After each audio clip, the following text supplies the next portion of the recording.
Hello, church.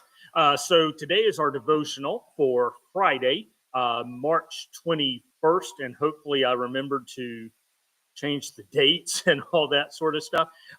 Reminder, we'll be having the service for John Pusey on the 22nd. I think I am going to post a devotional for that day, but we're actually about to finish a section of the Psalms. So the Psalms are subdivided into what are known as books. And we'll talk a little bit about that now that we're at the culmination. And so that'll be our Saturday devotional. But today we're going to jump into Psalm 41. Let me go ahead and preface two things for Mace because I'm not going to be quoting him directly. One is this neat pattern of beatitudes.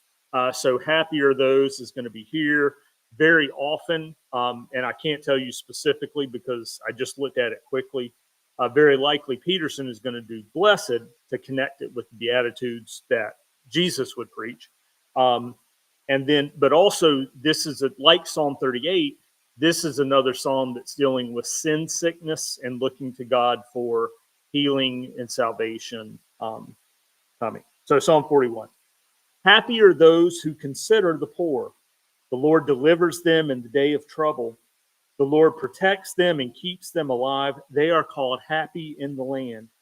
You do not give them up to the will of their enemies. The Lord sustains them on their sickbed.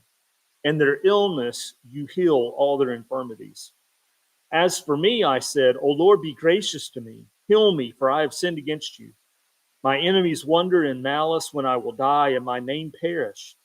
And when they come to see me, they utter empty words, while their hearts gather mischief. When they go out, they tell it abroad. All who hate me whisper together about me. They imagine the worst for me. They think that a deadly thing has fastened on me, that I will not rise again from where I lie. Even my bosom friend in whom I trusted, who ate of my bread, has lifted the heel against me. But you, O Lord, be gracious to me and raise me up that I may repay them. By this I know that you are pleased with me, because my enemy has not triumphed over me. But you have upheld me because of my integrity and set me in your presence forever. Blessed be the Lord, the God of Israel, from everlasting to everlasting. Amen and amen.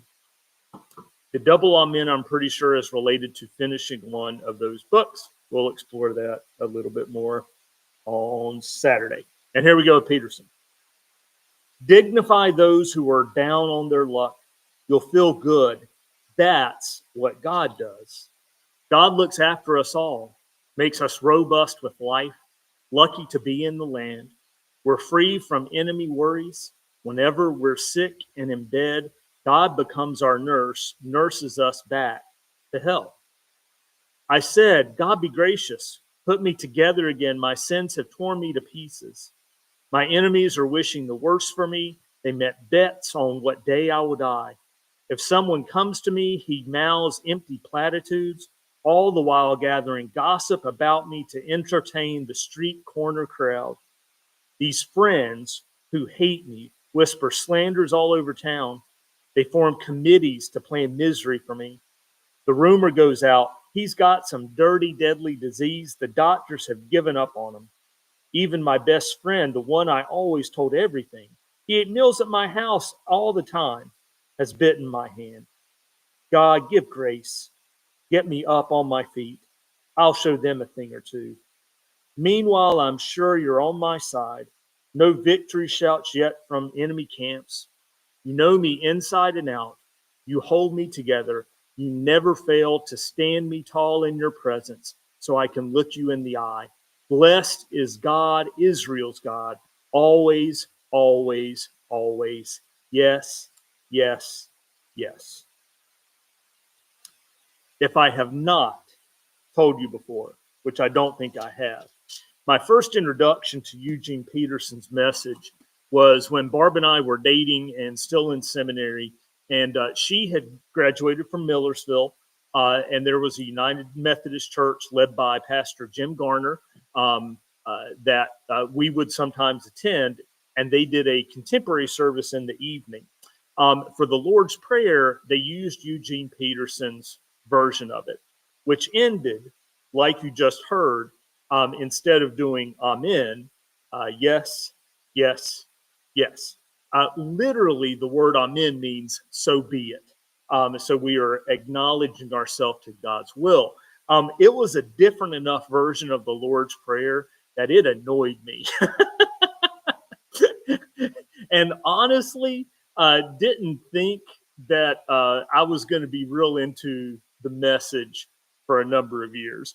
It was when I started doing Bible reading through the year that I grabbed onto the message, and the Psalms were one of the pieces that really captured my imagination and opened up this possibility of expressing things in a very modern way, but still with the intent of faithfulness underneath. And to a degree, that's part of what I do as a pastor and in my own personal vocation. So have a very blessed day. We'll be checking back in as we prepare our transition to the next portion of our Psalms, and look forward to being with you yet again.